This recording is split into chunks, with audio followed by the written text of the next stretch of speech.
bà tụ tiền này chuẩn ti rọp án vẽ đi chỉ vẽ chuột cho mùi nước nhẹ như tam khai đối với sông bậc lục bát ra đầm bay chuột cho mùi lục càng rí và trăm người khai bát đầm bong sông chơi bà sông ở quân lục rọp tụ sinh chun sông chọp tụ sạp tại mặt đón tới lục càng rí bà chỉ biết số lục càng rí bà chỉ biết số lục bát ra lục rọp bà mà này miền rừng ấy vì bát đầm bong máu chỉ biết chun đầm bong bộ này cầm phong tam đan tụ sna bác lúc mà ra bên mình miền đây là ca mối bác ở chôn chiêu mình sắp đàm hỏi từ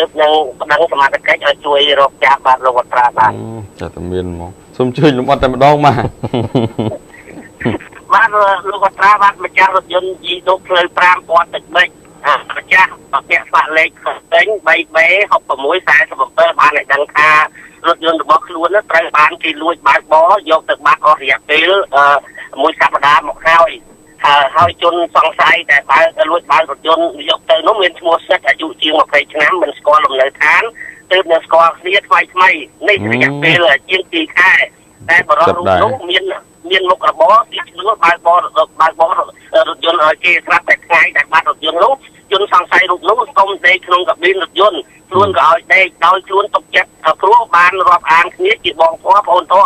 โอ้ยบางรถยนต์ก็บอกล้วนนั่นเป็นปากแต้มน้องตั้งที่เมาปีลมเราเสียยุบไงที่วนกากระดาช่องโจไงที่ปรางกากระดาเราโอนมาตอนปีนี้มวยสัปดาห์มาให้ลงบัตราบานลูกกังรีบ้านในชาควอดสควอตเนี่ยสนับสนุนหรือแบบไม่บันเห็นออกาเชียนเอารถยนต์ใจแบบหนังบ้านลูกบัตรามันเป็นเอาใจเตะบ้านก็คือมาจากรถยนต์ทางเลยนี้คือกวาดบ้านเรียบร้อยหาโอนระบบล้วนนั้นโอนระบบล้วนนั้นบ้านบอรถยนต์นั้นแต่ดัดไอ้ใจเลยของปอดตายไอ้ปีแต่ดัดบอไอ้ใจของปอดตายโอนระบบล้วนนั้นสกอร์จุนสงสัยรูปมุกขนาดรอบอันนี้ที่ว่าทีนี้บองตัวโอนทอนนั้นคือสกอร์นี้มือหยับปีเคยตีมันเป็นใจที่ลูกบัตราแต่มาจากรถยนต์แต่บ้านรถยนต์ตายนู้นนี่แต่ได้เงยเทียบกันนะบัวแต่เด็กไอ้จุนสงสัยนี่แต่เด็กที่คือส่งเด็กจะลงกับบินเนี่ยเราบัตราตอนที่คุณไอ้เด็กลงกับบินนั้นก็บอกคุณหลังเท้าไงเอาจุนสงสัยนู้นเบาเยอะแต่บ้านเราโหดมาตอนปีนี้ตามรองเราบัตราบ้านจังบ้านในท่าลูกกังรีเอาเคลย์เมาส์เอาถือเลยเอาคางบอมโอนกวาดประกาศนี้แต่เด็กในคงประตูแต่สนะตื่นให้กวาดนี่ในลุยรถยนต์นี่คือกวาดเด็กคงกับบินให้ใช้สาวทุกนไปใช้เอาเงินเสนอเจ้ในไอ้เจ้าการพัฒนาโลบัตราคือมาจากรถยนต์แต่เด็กจัดนะแต่ส่วนเราอ่านที่บอลในรถยนต์ทำวันนั้นเอาเยอะแต่ละที่จังต้องจัดเอาที่เอาอย่างจุนทางไทยนั่นคือได้จากรถยนต์หนึ่งแต่จุนทางไทยนั้นคือบ้านตั้งปีเมาลมลงปีจุดปัตเตรียมแต่นองให้มาจากรถยนต์แต่รองครัวนั้นเย็นชัวตกเล่งเทสอยู่ใส่สบายชั้นหนึ่งไปได้ชัวคนเที่ยเย็นตีลมเนื้อภูมิบอกว่ามุ้ยคุมบอกว่าสกบอกว่าแพทย์บัตรบองให้รวมหนึ่งเอามัวตีเคียงอายุมาไปบุญน้ำจีนแหนบาบอดยนต์ตีกับเบอร์แล้วแต่ดังไอ้ใจในกรองปล่อยแปดไอ้บัตรนี้บัตรในมุกซากระดาษไหลลูกไอ้ใจในกรองปล่อยแปดนั่งตามรองไอ้ปีนี้คือพวกกวาดนั่งตื่นหนึ่งบ้านดักเกียบมันดังแต่สมัยใกล้แค่มันตีมันเก่งมันแค่บัตรบองที่มันตอมตัวเอาจุยรกจับไปกวาดคลองไอ้นี่โดยลูกปืนลูกบัตรคือเนี่ยเล็กตูซับไอ้ที่กวาดดักนั่งแต่เบอร์สั้นที่สมัยใกล้จะรื้อบองอมเกียบรอดนาบ้านคือจุยรอดอะไรกวาดหนึ่งตูนตะกุนมาป้อนดอลลาร์อย่างนั้นหรือว่าខ្ញុំឃើញខ្ញុំប្រាប់ដែរបាទលោកស្លាកលេខមិញស្លាកលេខប្រហែលផ្លេចទៅលោកកាំងរីស្លាកលេខរថយន្តមិញបាទលេខគឺក្នុងពេញ 3B6647 បាទ3B6647 ផ្លូវ5យាយដុំចាស់លោកបាត្រាបាទអើយទៅហើយនេះ 3B6647 អរគុណណាស់លោកកាំងរីរាយការណ៍ពីខេត្តបាត់ដំបងមកបាទអរគុណលោកបាត្រានិងលោកអរគុណណាស់រថយន្តទៅហើយមិនដឹងម្ចាស់នៅណាទេម្ចាស់ទាំងហើយហៅរមរថយន្តមកវិញបើរថយន្តចេះឆ្លើយចេះដឹងវិញ្ញាណទៅព្រមត្រឡប់មកវិញហើយដល់គ្នាទៅអ្នកណាគេបើកនោះទៅដល់ណាទៅដល់នោះធ្លាក់ទៅដល់កន្លែងថ្មណាក៏មិនដឹងកាប់សាច់អស់ហើយមើលទៅអរគុណពិបាកទៅបាត់ឡើងមកទឹកទៅមកផ្សាយឥឡូវបាក់ដែរអញ្ចឹងបងឆៅជូនពោឆាប់រកឃើញវិញចុះអរគុណឥឡូវសូមជួបទូរស័ព្ទទៅលោកភិរុនមកករណីទៀតសូមជូនដល់លោករតបាទអញ្ជើញបាទអរគុណបាទជំរាបសួរលោកភិរុនបាទជំរាបសួរលោករតនិងលោកបាត្រាបាទលោកភិរុនមានរឿងអីដែរទាំងព្រលឹមថ្ងៃនេះបាទដល់ព្រឹកនេះខ្ញុំរាយការណ៍អំពីរដ្ឋបាលស្រុកកកហ្នឹងគឺហើយនឹងដៃគូពាក់ព័ន្ធហ្នឹងពង្រឹងការអនុវត្តកិច្ចដំណើរការអភិវឌ្ឍតាមបែបប្រជាធិបតេយ្យនៅថ្នាក់ក្រោមជាតិបាទអភិវឌ្ឍយ៉ាងម៉េចខ្លះលោកភិរុនលំអិតបាទ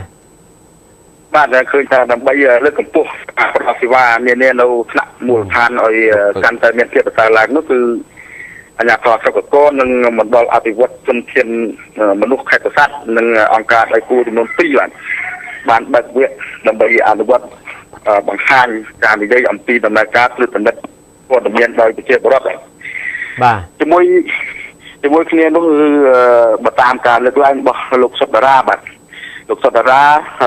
ក្រុមប្រធានក្រុមប្រឹក្សាស្រុកកកនឹងលោកបានមានប្រសាសន៍ថា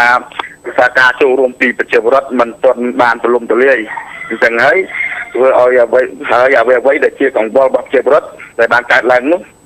គឺมันបានដោះស្រាយឲ្យបានគ្រប់ជ្រុងជ្រោយអញ្ចឹងហើយដើម្បីឲ្យកិច្ចការងារដំណើរការបានល្អអារ៉ាប់បានរួមនឹងអ្នកពាក់ព័ន្ធហ្នឹងគឺថាបានបើកវគ្គដើម្បីឲ្យប្រជាពលរដ្ឋលោកតាមបាននៅពលមាននៅថ្នាក់ក្រោមហ្នឹងបាទលោកភិរុនការបណ្ដោះបណ្ដាលហ្នឹងមានការដេញដោលសួរទៅវិញទៅមកផងអីយ៉ាងម៉េចឬក៏ជាការបង្រៀនយកតែម្ដងឬម៉េចបាទនិយាយជារូបគឺបើកវគ្គហ្នឹងគឺដើម្បីផ្ដល់ចំណេះដឹងនិងចំណេះធ្វើនឹងជាមួយនឹងបទពិសោធន៍ជាក់ស្ដែងដល់សំខាន់លើការអនុវត្តផ្ទាល់នោះនិយាយជារួមគឺពាក់ព័ន្ធនឹងសេវាថ្នាក់មូលដ្ឋានរបស់ប្រជាពលរដ្ឋប្រជាពលរដ្ឋហ្នឹងដោយសារតែកន្លងមកហ្នឹងគឺដោយសារការមើលឃើញព្រោះនេះបើតាមការលើកឡើងរបស់លោកសុតតារាហ្នឹងបើតាមការមើលឃើញរបស់អាជ្ញាធរហ្នឹងគឺថាការអនុវត្តនៅថ្នាក់ក្រោមជាពិសេសថ្នាក់មូលដ្ឋានឃុំអីហ្នឹងនឹងអ្នកពាក់ព័ន្ធទាំងអស់គឺមិនទៅជាថាការអនុវត្តហ្នឹងវាមិនបានគ្រប់ជ្រុងជ្រោយលោករដ្ឋបាទអញ្ចឹងធ្វើឲ្យប្រជាពលរដ្ឋលោកមិនបានទទួលអ្វីដែលគាត់ត្រូវការអ្វីដែលកង្វល់ដែលគាត់បានលើកឡើងណាបាទអរគុណច្រើនលោកភិរុនបាទឬក៏មានអីសង្ខេបបន្តិចបាទសូមអញ្ជើញបាទប្រពជារួមគឺបើកវគ្គបណ្ដុះបណ្ដាលបើកវគ្គនេះគឺដើម្បីផ្ដល់លោកចំណេះដឹងហ្នឹងដើម្បីឲ្យថ្នាក់អ្នកពាក់ព័ន្ធដែលមកគ្រប់ផ្ដោតសំខាន់ទៅលើសេវា3បាទគឺទី1គឺសេវាអប់រំទី2សុខភាពសុខភាពរបស់ប្រជាពលរដ្ឋហ្នឹងនិងទី3គឺអវត្តការអវត្តមូលដ្ឋានបាទអរគុណច្រើនបាទសូមអញ្ជើញបាទអរគុណបាទអញ្ចឹងហើយបើកវគ្គនេះគឺដើម្បីឲ្យអ្នកពាក់ព័ន្ធទាំងអស់និយាយជារួមគឺពេទ្យក្រុមគ្រូពេទ្យដែលមកពីមណ្ឌល9ចំនួន9នៅស្រុកកកហើយនឹងគ្រូបង្រៀនសាលាបឋមសិក្សាទាំង60សាលានៅស្រុកកកនៅផងដែរហ្នឹងគឺបានមកចូលរួមទាំងអស់ហ្នឹងគឺដើម្បីឲ្យគាត់ក្រេបយកទាំងអស់ចំណេះដឹងហ្នឹងយកទៅដល់ជូនប្រជាពលរដ្ឋប្រជាពលរដ្ឋបានប្រសើរឡើងមកលោករដ្ឋបាទអរគុណច្រើនលោកភិរុនបាទរាយការណ៍ពីខេត្តពោធិ៍សាត់បាទអរគុណបាទជំរាបលាបាទជំរាបលាបាទទូទាំងនៃជនជាទីគោរពបាទដោយសារម្សិលមិញមានកិច្ចប្រជុំមួយនៅក្នុងក្រុមនៅផ្នែកខាងអគ្គនាយកដ្ឋានគយនិងរដ្ឋកយនោះបាទក្នុងកិច្ចប្រជុំបូកសរុបការងារគយនិងរដ្ឋកយម្សិលមិញអាយដាមគុណញឹមអគ្គនាយកនៃអគ្គនាយកដ្ឋានគយនិងរដ្ឋកយកម្ពុជាបានបង្ហាញពីចំណូលពន្ធនិងអកប្រមូលគយក្នុងឆមាសទី1ឆ្នាំ2016បាទដែលបានសម្រាប់បានជាង$883លានអាមេរិកហើយមានកំណើនប្រមាណ 19.4% បើប្រៀបធៀបនឹងឆមាសទី1ឆ្នាំ2015បាទហើយចំណូល6ខែដើមឆ្នាំ2016នេះសម្រាប់បានប្រមាណ 55% នៃផែនការចំណូលដែលបានកំណត់ក្នុងច្បាប់ហិរញ្ញវត្ថុឆ្នាំ2016ហើយក្រៅពីលទ្ធផលនៃការប្រមូលចំណូលសម្រាប់ថវិកាជាតិឯកឧត្តមអគ្គនាយកក៏បានលើកឡើងផងដែរនៅសមិទ្ធផលផ្សេងៗទៀតនៃការអនុវត្តផែនការសកម្មភាពរបស់អគ្គនាយកដ្ឋានគយនិងរដ្ឋកយកម្ពុជាដែលបានរៀបចំឡើងដោយឈរលើមូលដ្ឋានយុទ្ធសាស្ត្រគៀកោចំណូលរយៈពេលមធ្យមឆ្នាំ2014-2018របស់រាជរដ្ឋាភិបាលនិងយុទ្ធសាស្ត្រកំណែទម្រង់ទំនើបកម្មរដ្ឋបាលគយកម្ពុជា2014-2018ដែលក្នុងនោះមានចង្កោមការងារកន្លឹះមួយចំនួនដូចជាពង្រឹងការគ្រប់គ្រងរដ្ឋបាលគយអភិបាលកិច្ចល្អនិងវិន័យការងារកែលម្អការងារបច្ចេកទេសគយនិងគោលនយោបាយបាទហើយក៏មានការអនុវត្តវិធានការជំរុញអនុវត្តច្បាប់ទប់ស្កាត់និងបង្ក្រាបអំពើរត់ពន្ធនិងកិច្ចពន្ធផងដែរបាទហើយក្នុងកិច្ចប្រជុំនោះក៏មានការចូលរួមពីឯកឧត្តមអូនពាន់មនីរតទេសរដ្ឋមន្ត្រីក្រសួងសេដ្ឋកិច្ចនិងហិរញ្ញវត្ថុហើយឯកឧត្តមបានគូសបញ្ជាក់អំពីសារៈសំខាន់នៃចំណូលពន្ធអកប្រមូលពីពាណិជ្ជកម្មអន្តរជាតិក្នុងថវិកាជាតិព្រមទាំងបានទទួលស្គាល់នៅបញ្ហាប្រឈមនានាដែលត្រូវពុះពៀដោះស្រាយហើយត្រូវប្រឹងប្រែងបន្ថែមទៀតដើម្បីប្រមូលពន្ធ ឲ្យកាន់តែប្រសើរស្របតាមសក្តានុពលដែលមានចឹងមានន័យថាបើយើងអាចមានលទ្ធភាពប្រមូលបានត្រឹមណាអីត្រឹមណីត្រូវតែធ្វើឲ្យអស់លទ្ធភាពដើម្បីកុំឲ្យក្រុមហ៊ុនមួយចំនួនឬក៏សេវាមួយចំនួននោះមានការកិច្ចពន្ធដោយមិនបាន